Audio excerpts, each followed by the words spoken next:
Buenas tardes, gracias por su asistencia y vamos a dar comienzo a la presentación del número 486 de Revista Occidente dedicado al futuro de la confianza.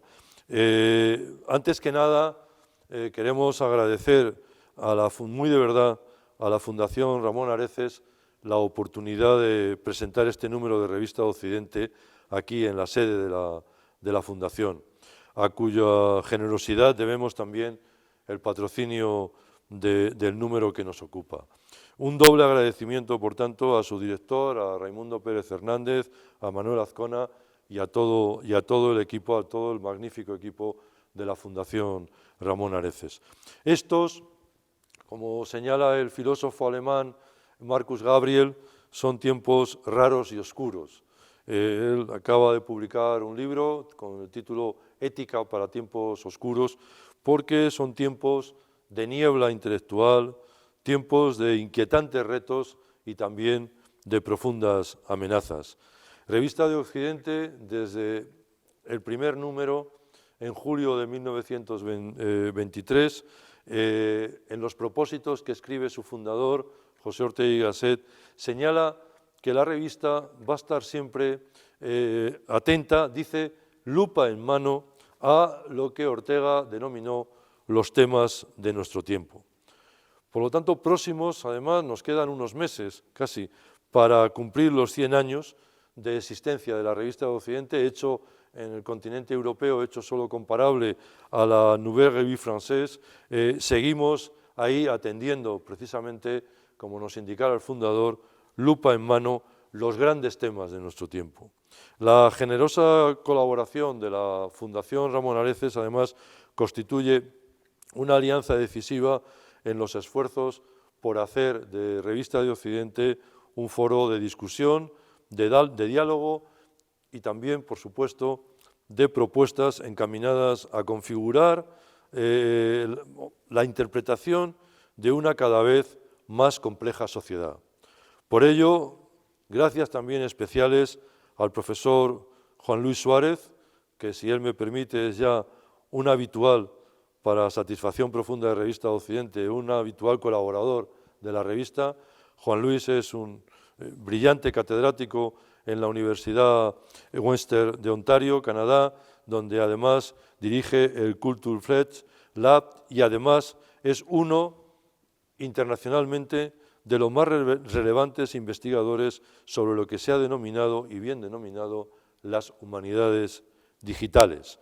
El profesor Suárez se ha encargado de coordinar, es decir, de señalar los asuntos a tratar y de invitar a los que consideró más idóneos colaboradores para desvelar cómo, qué será o cómo se configurará en un futuro la confianza.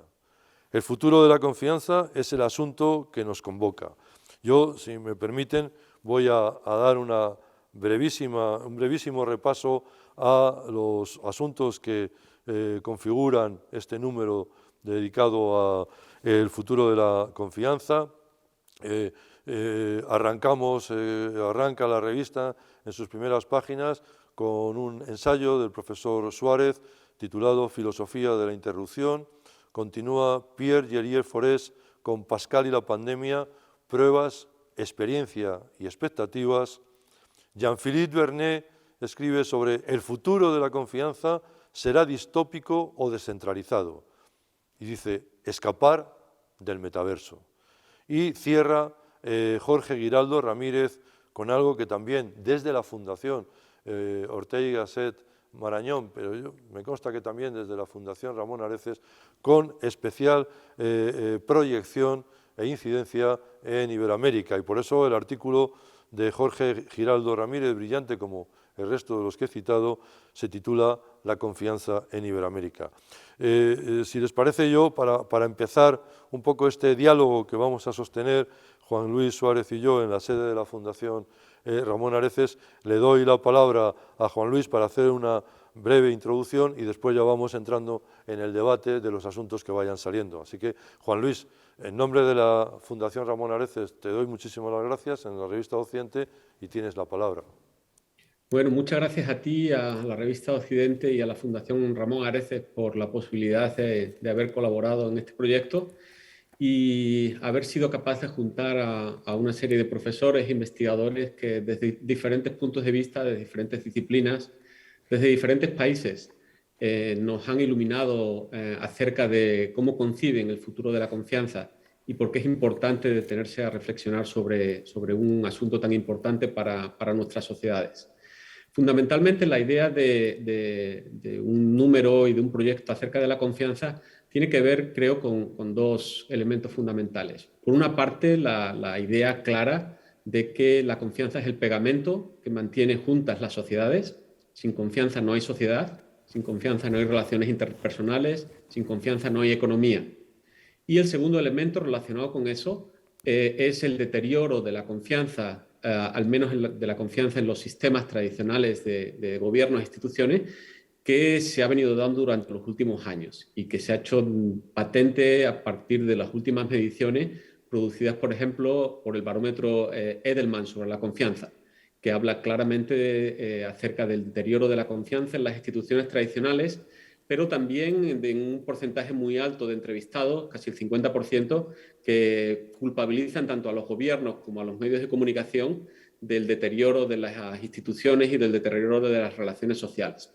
Entonces, en un panorama como este, además, digamos, agudizado por las crisis que ha producido la pandemia en todo el mundo, creíamos que era interesante afrontar este tema y plantearlo desde una diversidad de puntos de vista.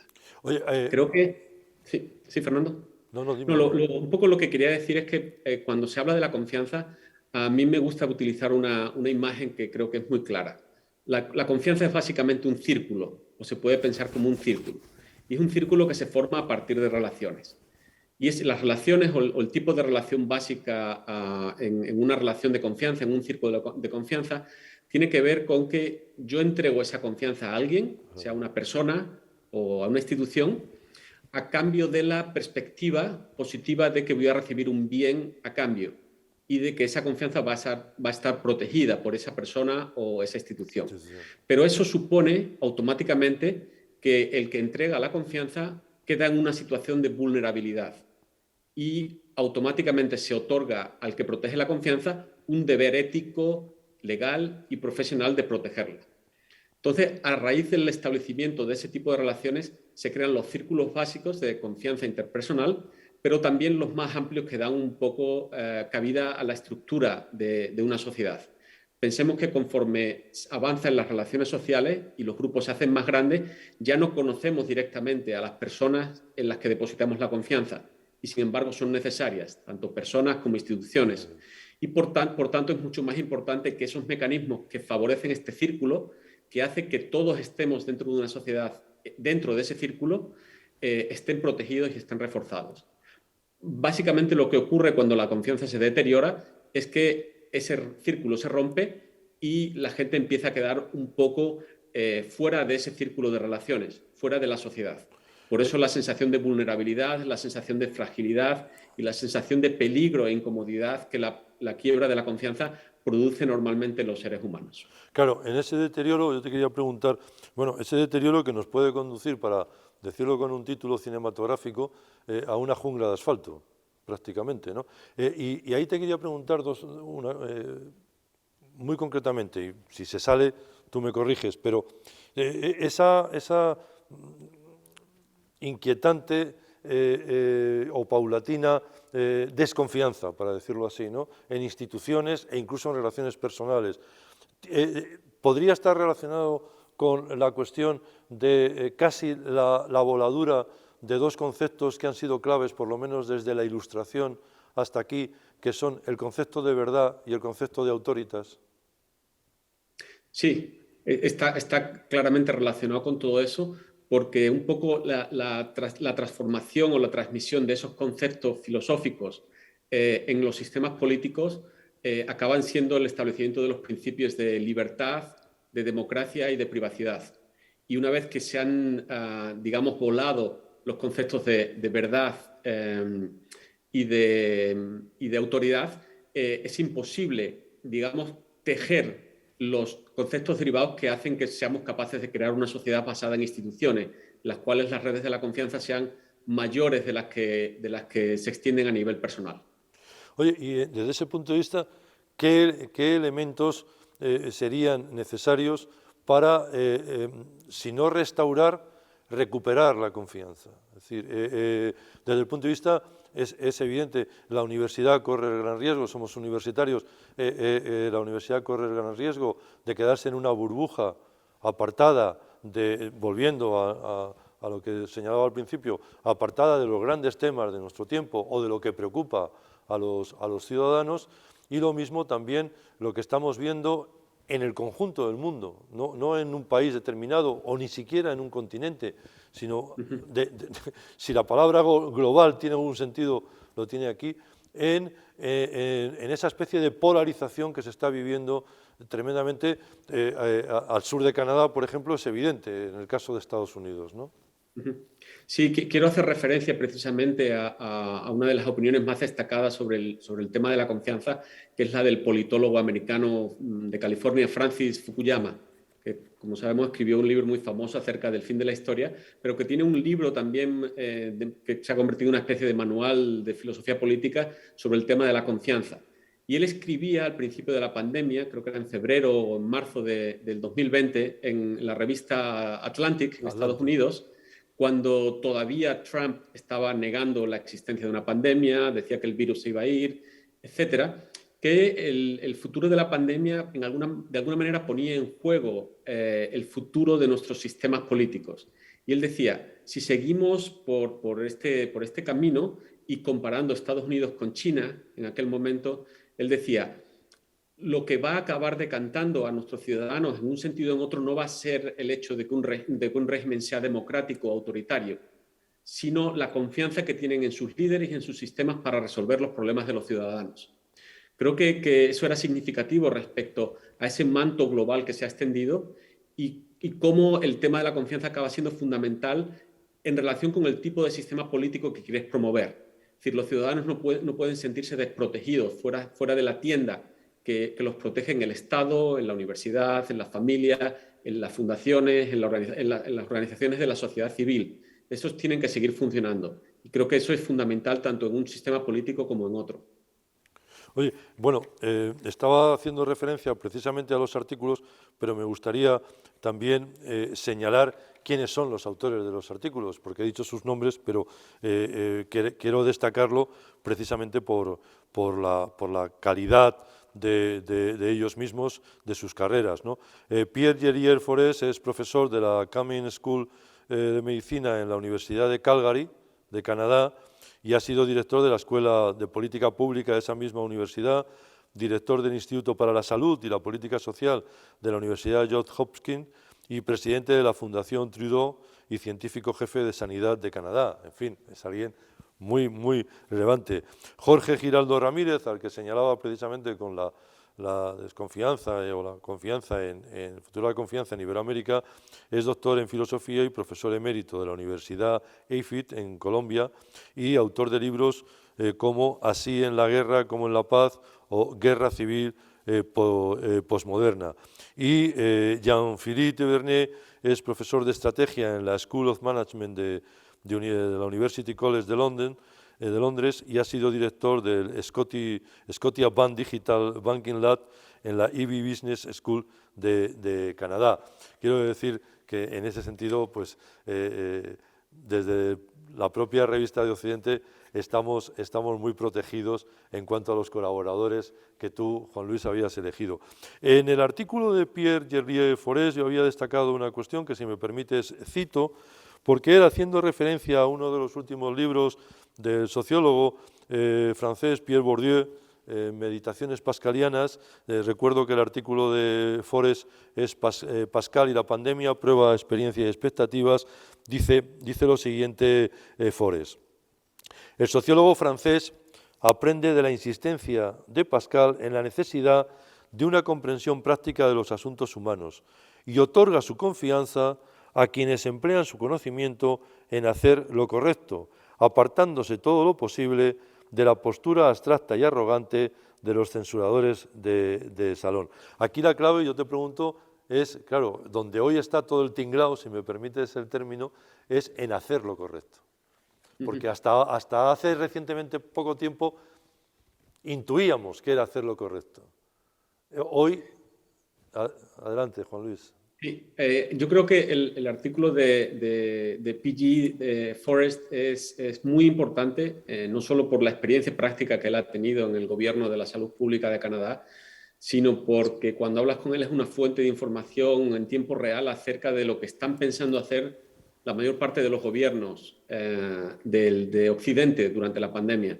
Por eso es una de las conversaciones más placenteras que tengo con él de vez en cuando, porque antes incluso de que vayan a informar esos gobiernos acerca del próximo paso de la pandemia, ya han estado hablando entre ellos acerca de qué se puede hacer, qué no se puede hacer, etcétera. Y creo que el texto de PG es muy importante porque por una parte habla de todos esos semi-expertos y semifalsarios que han salido con un montón de disfraces diferentes durante la pandemia. Y algunos de los casos de los que él cita son un poco tristes porque estamos hablando, por ejemplo, de un constitucionalista canadiense muy importante que simplemente acusó a la jefa de salud pública de Alberta de ser una asesina por las medidas que estaba tomando, ¿no? Es decir, incluso la gente que tiene la formación y se supone el conocimiento a veces no se comporta correctamente, especialmente cuando los medios sociales están por medio. Y por otra parte, la cuestión es cómo definimos ética, legal y profesionalmente qué es el comportamiento correcto de hoy. Y creo que ahí es donde la definición pascaliana del experto es muy, muy importante.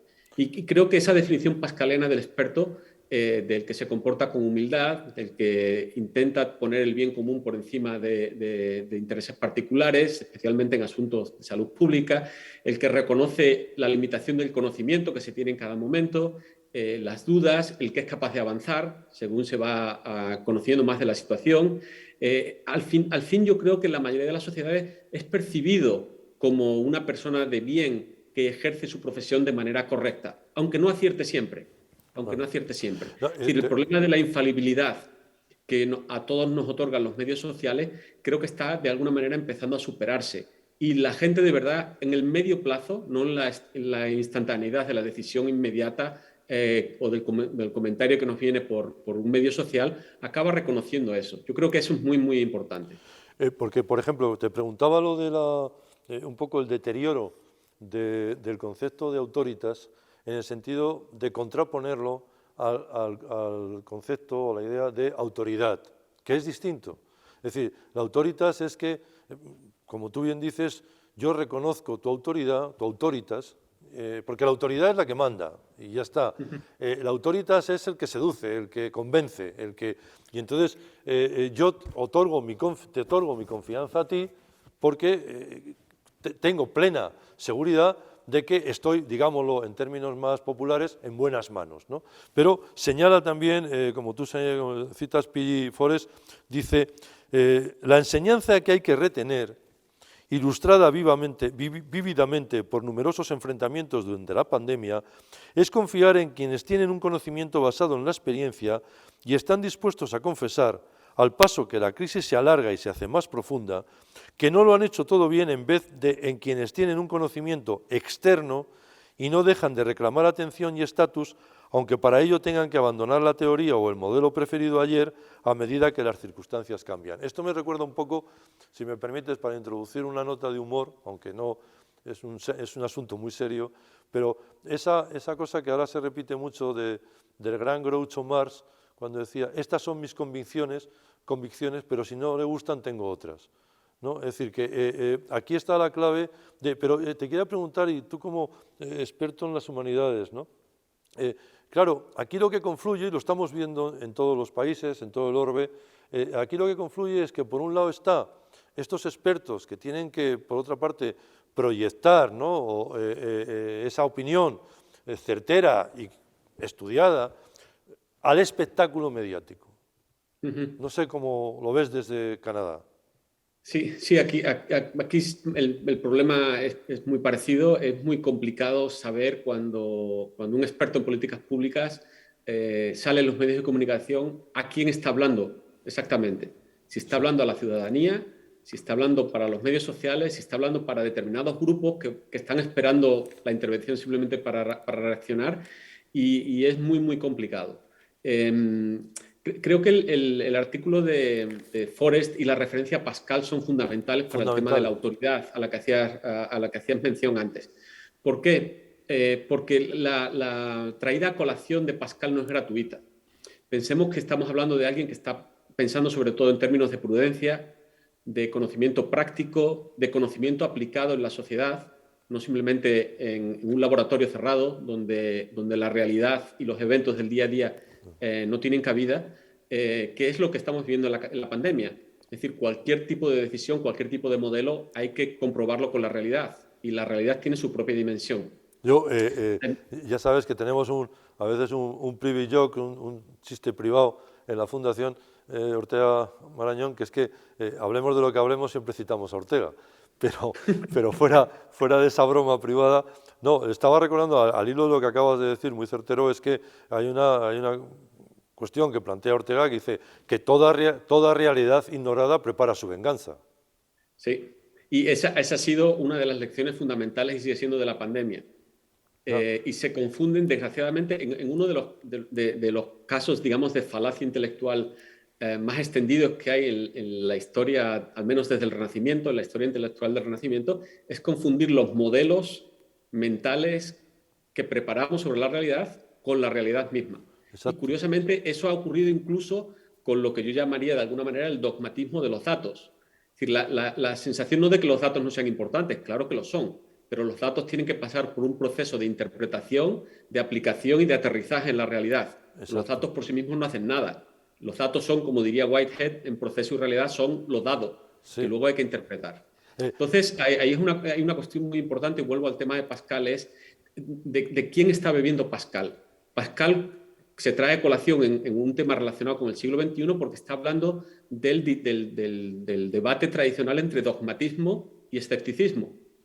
Y lo que Pascal está haciendo es releer, reinterpretar un texto muy importante del filósofo portugués Francisco Sánchez, sí, el sí, llamado sí. escéptico. El de que nada se sabe, ¿no? Exacto, el de que nada se sabe, con Neil Skinner de 1581. Exacto. Por eso Forrest hace tanta referencia al tema de la humildad, porque el conocimiento y la realidad siempre se acaban imponiendo, como de otra manera decía Ortega. Entonces hay que quedarse en un tipo de experto que es capaz de tener lo que Forrest llama, siguiendo a Pascal, el doble pensamiento. Hay El que tener doble un poco de pensamiento. humildad, hay que tener un poco de humildad.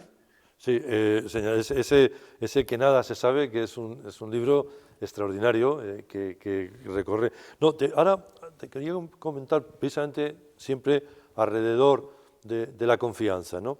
Se ha señalado muchas veces que el siglo XX fue el siglo más corto de la historia porque había empezado con la Primera Guerra Mundial y había terminado con la caída del muro, con lo cual era entre 1914 y 1989 más o menos, que además es cuando Fukuyama escribe su libro, ¿no? Pero la verdad es que nosotros en el siglo XXI hemos empezado con una cuestión de crisis de confianza. Si me permites, doy 3 hitos y tú a ver qué te parecen, ¿no? Uno, una crisis de confianza hacia la seguridad con los atentados a las Torres Gemelas. Sí. Que cambia el mundo, cambia la seguridad de aeropuertos, los que habíamos vivido y conocido antes, cambia radicalmente para nuestra seguridad probablemente, pero crea un inquietante espacio, ¿no? Cuando eso se va reconduciendo y a pesar de los atentados de Madrid el 11 de marzo de 2004 y en Londres después, pero eso cuando parece que bueno, pues se van tomando las medidas y se va persiguiendo. Y tenemos la crisis económica, que hay una 2008, que es una desconfianza hacia el sistema económico o ha hecho crisis, ¿no? Y cuando se va saliendo de la crisis creada en el 2008, en el 2020 nos llega la pandemia.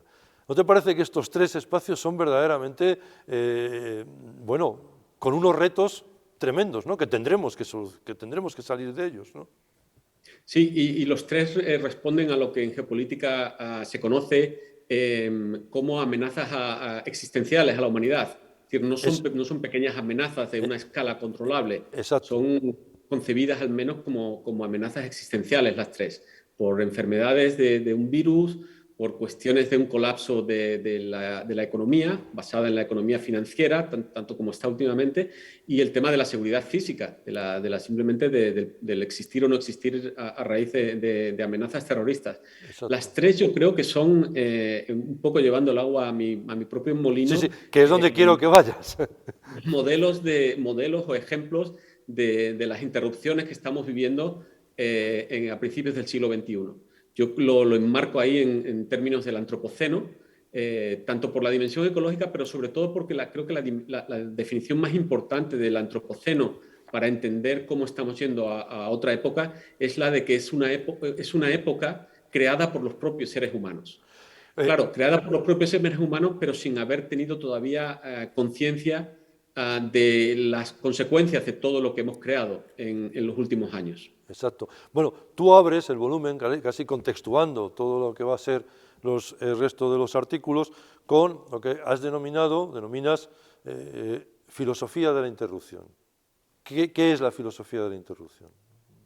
La filosofía de la interrupción es un intento de pensar desde el punto de vista de la metafísica tradicional el problema de las interrupciones tanto de la vida humana como de la realidad. Es decir, se Ajá. trata simplemente de elementos puntuales o son parte de un patrón al que tenemos que prestar atención, definir correctamente y ajustarnos para poder seguir viviendo de la manera que queremos seguir viviendo.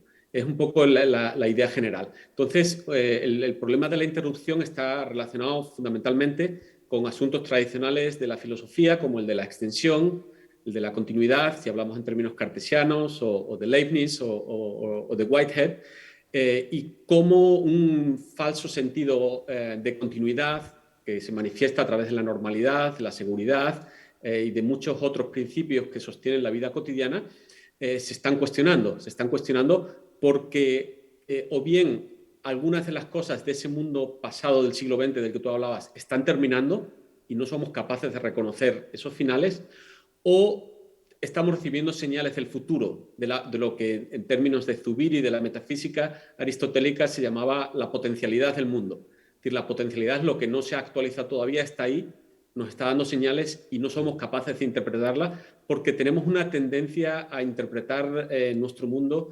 desde una perspectiva bastante estática, creo. Señalaba también en un artículo que publicó en Revista de Occidente el filósofo italiano y semiólogo Paolo Fabri, y decía una cosa muy fascinante que yo suelo compartir con los alumnos y a ver cómo reaccionan ellos, ¿no? Y es que es muy difícil ser contemporáneos de nuestro presente. Es casi imposible vivir en el presente, sí. No, en el Cuando sentido, cuando lo vamos a cazar, por eso es tan importante, creo, en estos momentos, el símbolo y la imagen tradicional renacentista de la ocasión, como la mujer calva con el mechón de pelos que hay que agarrar cuando pasa, o ya solo vemos la parte de atrás de la cabeza y eso quiere decir que hemos perdido la ocasión y que estamos mirando al pasado. mirando al pasado. Eh, Sí, y es muy interesante que ese tipo de concepción del tiempo, en una situación en la que hay tanta instantaneidad por una parte digital, no tenga mayor difusión, porque esa concepción del tiempo tiene un componente ético basado en la prudencia muy Muy importante. La importante. capacidad de reconocer los signos de los tiempos, que también diría Ortega. Es decir, este es el Exacto. momento de hacer esto. Y esa es básicamente la definición del hombre prudente de Gracián. O incluso en términos más contemporáneos, un escritor que ha dedicado muchas reflexiones, tanto personales como respecto a su propia sociedad, sobre este asunto, es Murakami. La Sí. importancia de reconocer cuándo la ocasión se presenta y decidir en función de ella. Claro, porque también yo recuerdo esa no definición del tiempo de San Agustín, que viene a decir, ¿recuerdas? Yo sé lo que es el tiempo, pero si me preguntan qué es el tiempo, no sé responder, ¿no? En el sentido, te lo decía, de esa idea de Fabri del presente, porque es probable que todos dentro de un mismo presente vivamos diversos presentes. ¿no? O sea, Sí, es cierto, son diversos presentes, en pero función de... lo que hay que tener en cuenta es que son presentes conectados. Eso es importante. Y, Eso es y importante. eso es lo que no acabamos de ver, que Eso nuestros es... presentes no pueden caer, digamos, en la falacia del solipsismo.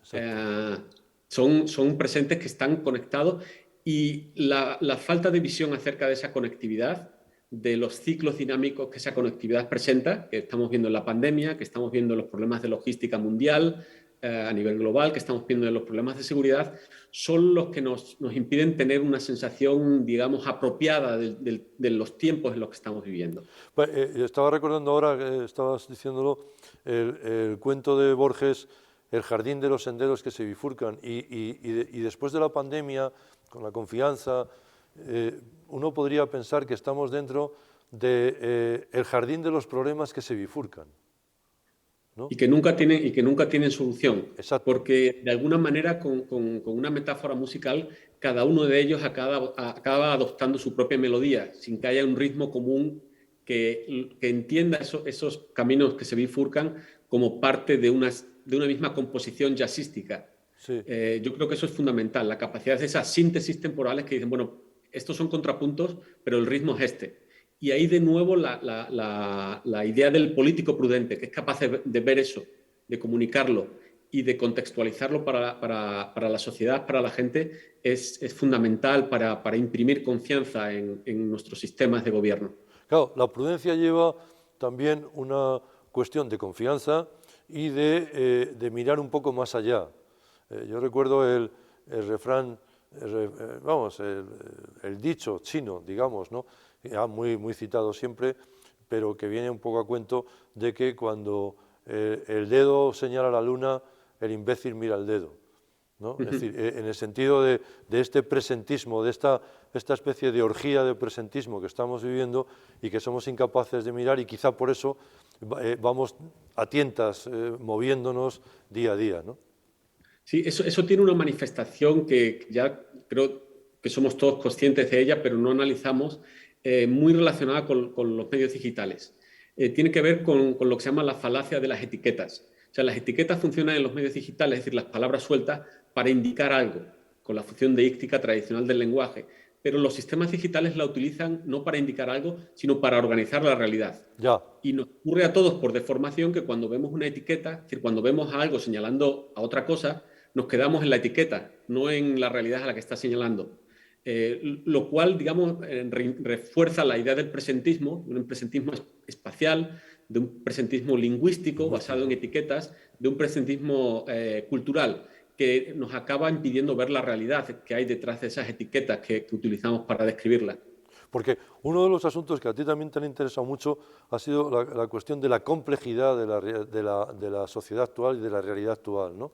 ¿En qué sentido te ha interesado? Y verlo cómo se afronta esa... Porque no es fácil, claro, sobre todo en un mundo en el que estamos girando, insisto, siempre de manera global, estamos girando del blanco al negro y estamos perdiendo todos los tonos de grises que son los que verdaderamente están en la realidad, ¿no?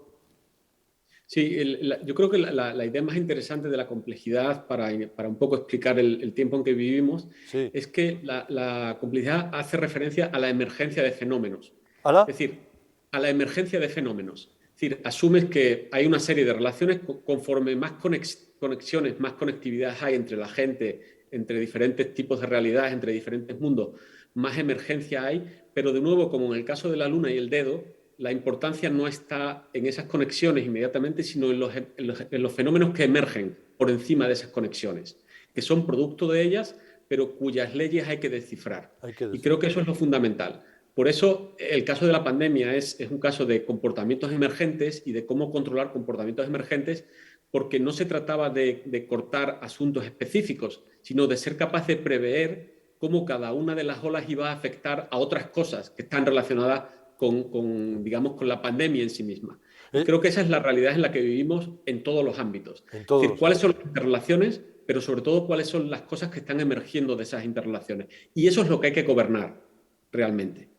Oye, Philip Bloom, en un libro que tuvo mucho recorrido, que era Años de Vértigo, señala que se centra fundamentalmente en las 2 primeras décadas del siglo XX, que es donde se va a producir toda la gran transformación, ¿no? O sea, a veces, ya sabes que en historia, los que nos dedicamos a esto del pretérito imperfecto también, pues te das cuenta que ahora tenemos una amenaza tremenda desde el punto de vista intelectual y, por supuesto, académico, que es el anacronismo, ¿no? Que es el juzgar los hechos del pasado con la mentalidad del presente, ¿no? En el sentido de que, por ejemplo, siempre, y eso Philip Bloom lo señala, siempre los cambios de siglo han sido traumáticos o han sido brutales, en cierto sentido.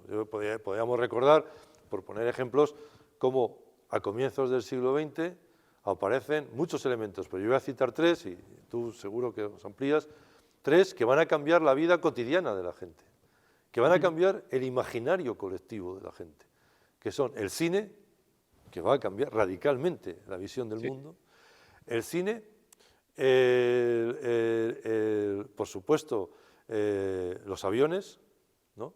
Que van a romper el tiempo y el espacio y van a globalizar ya de una manera, digamos, para seguir con Ortega, a las masas a viajar, lo cual va a romper las fronteras. Ya no se acabaron los trajes tradicionales, las gastronomías, ya, porque eso va a ser, vas a colocarte, vas a cruzar el Atlántico en horas, vas a terminar en Pekín o en Tokio en horas, y por lo tanto eso es el siglo. Y además tiene otro elemento para la cartografía extraordinario, que todavía a finales del siglo Conrad está escribiendo El corazón de las tinieblas, y hay zonas y lugares de África que no están cartografiados. Y gracias al aeroplano vamos a cartografiar, vamos a ser Dios por fin, vamos a ver el mundo desde el cielo, ¿no? Que eso es otro elemento, y otro elemento que también va a tener es el automóvil, que va a transformar las ciudades y va a transformar la distancia terrestre, ¿no? Él lo llama años de vértigo porque son esas 2 primeras décadas donde todo lo que va a venir después, o sea, que tú, como muy bien estás diciendo, estamos viendo, ¿tú te atreverías en estas 2 primeras décadas que llevamos, cuál es un poco el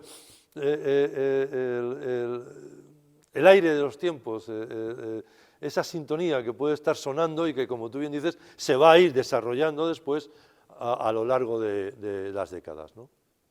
Sí, es muy interesante lo que comentas, porque volviendo a nuestro patrón de la Fundación Ortega, la tesis doctoral de Ortega en la Facultad de Filosofía de Madrid fue sobre los miedos del año 1000. El año 1000, sí señor. También en otro análisis muy interesante de lo que producen esos cambios de época con esos números que son tan importantes para la simbología. Oye, y permíteme, que es que nosotros no hemos tenido un cambio de siglo, hemos tenido un cambio de milenio. Sí, y esto, si las matemáticas no fallan, ocurren cada 1000 años. Es decir, que, ¿sabes? Sí, no, creo que los 3 cambios de los que hablas del siglo XX son fundamentales, porque creo que una lectura del siglo XX es entenderlo como el proceso de reabsorción de esos 3 cambios en las sociedades y en las personas. Es decir, básicamente el siglo XX ha sido intentar asumir qué quieren decir para la vida humana, para la economía, para la sociedad, para nuestras creencias, esos 3 cambios, que son 3 cambios basados en el incremento de la conectividad humana, fundamentalmente, en todas las líneas.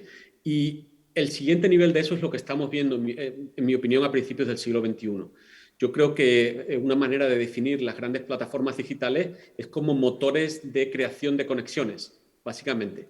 Eso es lo que hacen a un nivel mundial, sin presencialidad física, y provocando cambios cuyas consecuencias no entendemos todavía. Yo creo que eso es fundamental. Y de alguna manera, si ves las 3 interrupciones de las que tú has hablado de principios del siglo XXI, son interrupciones a la continuidad producida por esas nuevas conectividades de más viajes, más conexión, más relaciones, más digitalidad, más todo ese ímpetu de la conectividad que hemos visto en el siglo XXI, y cuyo siguiente paso es un poco lo que describe Jean-Philippe Bernier-Dear, que ya está preparado, esta idea del metaverso, de crear un mundo digital por encima del mundo en el que vivimos, donde estemos casi todo el tiempo viviendo.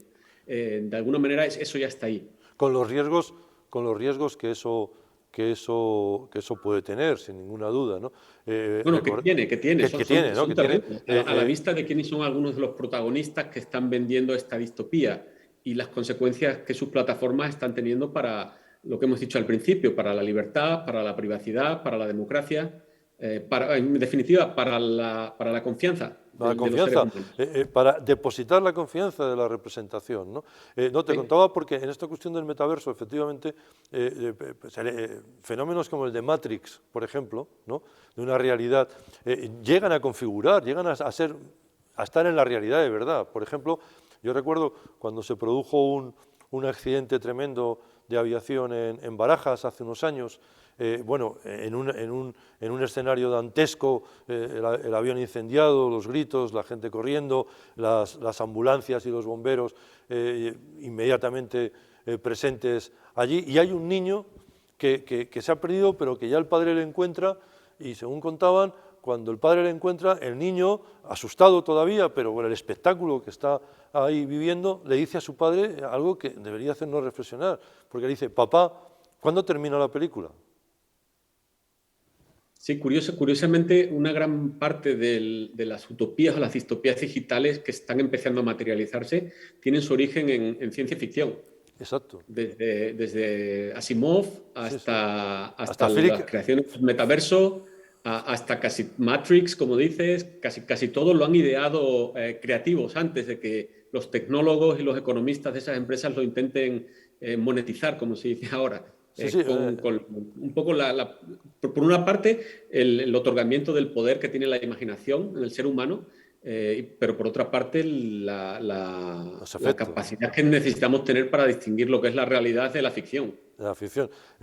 Ahora que citabas a Simón, estaba recordando a Philip K. Dick con los replicantes de Blade Runner, con las grandes corporaciones, el mismo que escribe sobre todo la cuestión de la memoria, que es muy importante. En España se llamaba la película Desafío Fatal, me parece, total, y anticipa mundos que a veces la ciencia ficción lo único que hace es, decía el escritor norteamericano Ezra Pound, que los artistas son las antenas de una especie, ¿no?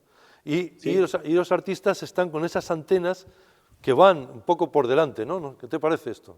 ¿Tú qué haces? Sí, no, creo que eso es totalmente cierto, y en el caso del metaverso y del mundo digital que está llegando a nosotros, hay una infinidad de series, de películas, de novelas actuales, ya no digo de los últimos 20, 30 años, de este que están momento. reflejando y de alguna manera anticipando todas las cosas que luego los ingenieros ponen en práctica.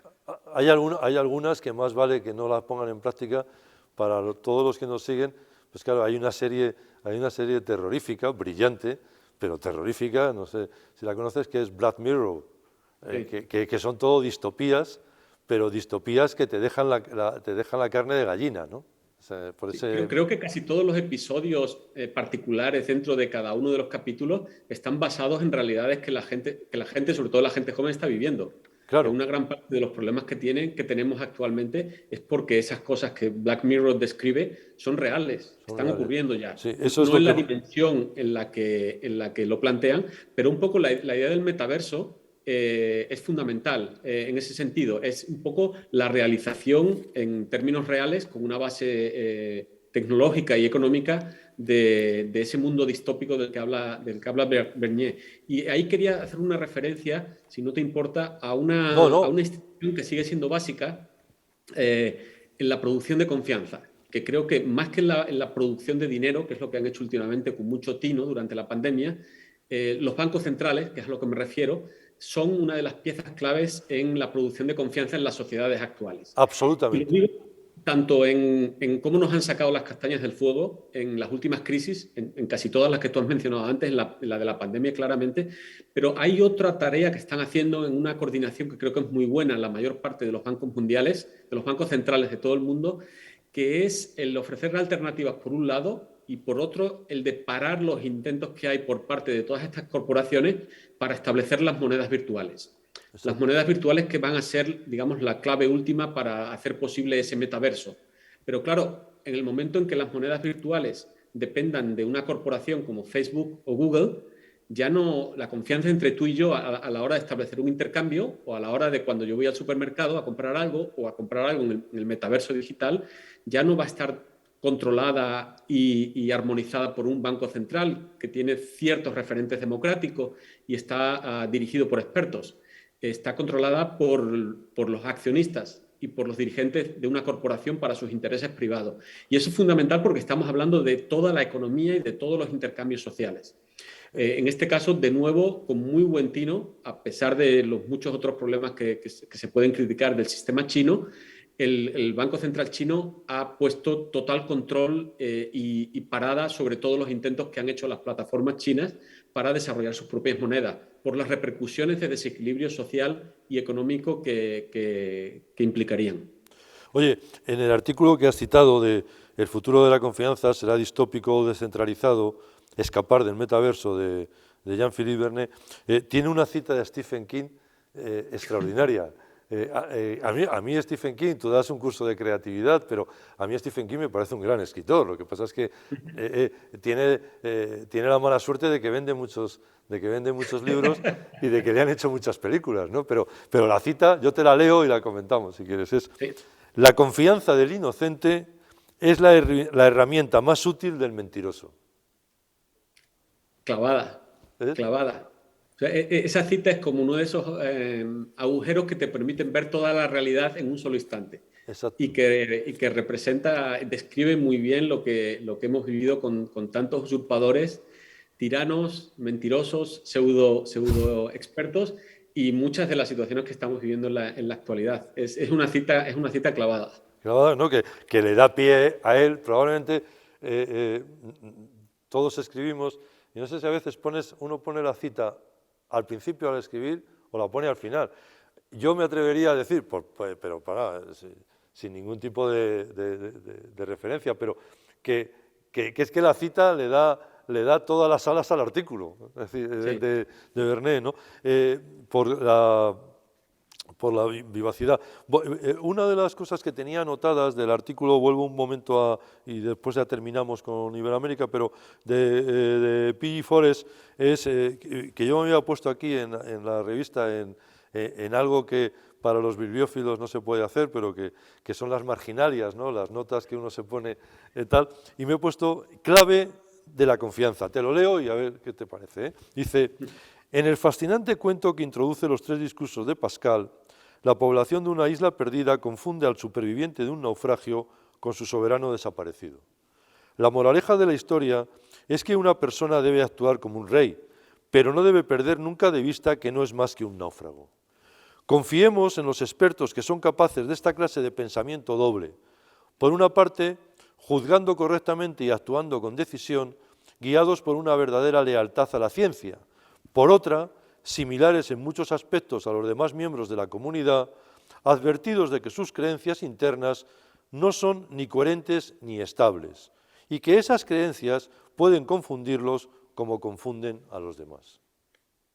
Sí, creo que eso es fundamental para cualquier individuo en cualquier nivel de la sociedad. Es decir, somos sobre todo seres humanos influidos y criados en nuestros propios contextos, y nuestros contextos tanto biológicos como personales como sociales, y nos influyen en todo lo que hacemos, desde nuestra vida personal hasta la más profesional de estos expertos que nos están dirigiendo.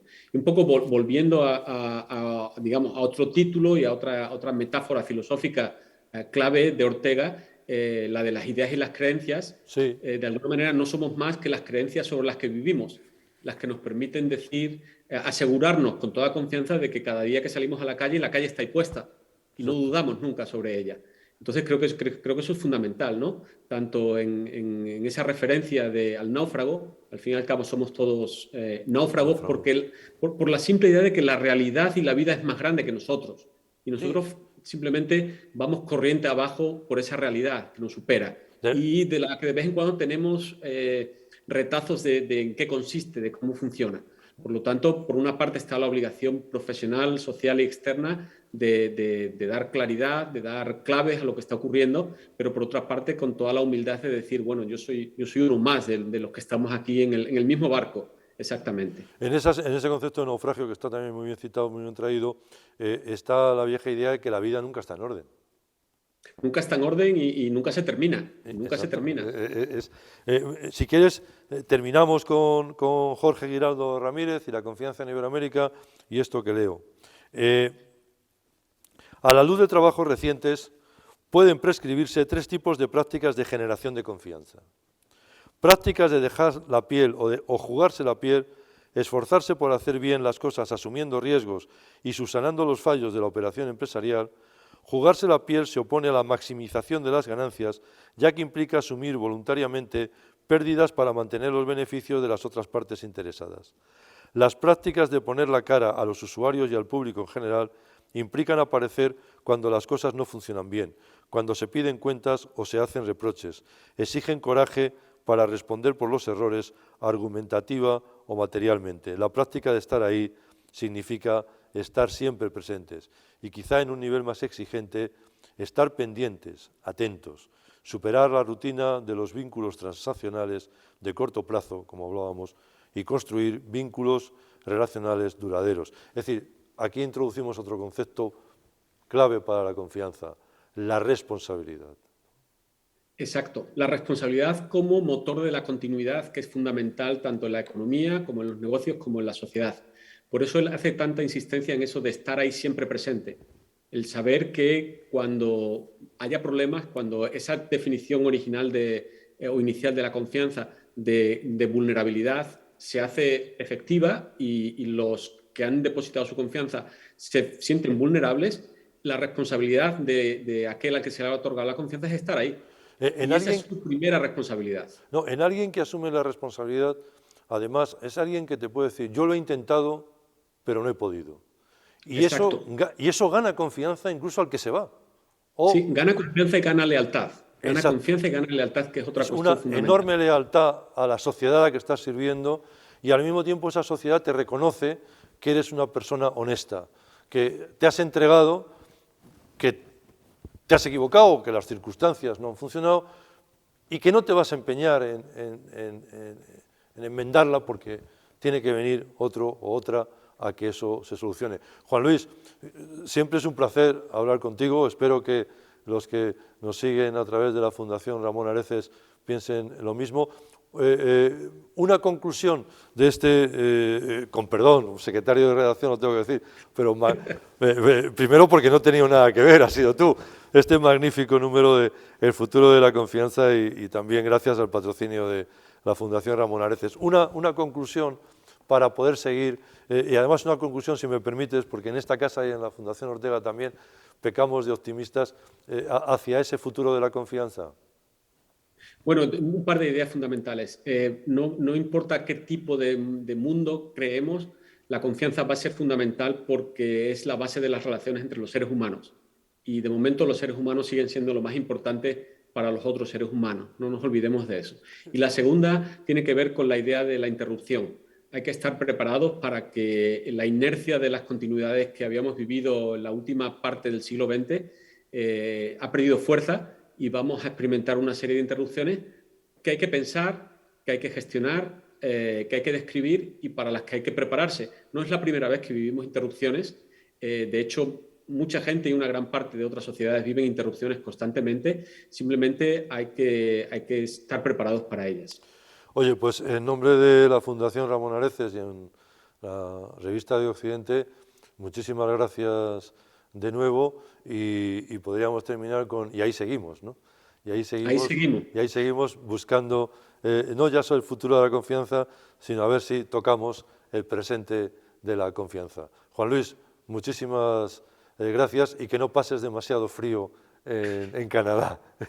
Ese es el único elemento constante desde que llegué aquí hace más de 20 años. Muy Los bien. inviernos son fríos. Bueno, muchísimas gracias y buenas tardes. Muchísimas gracias.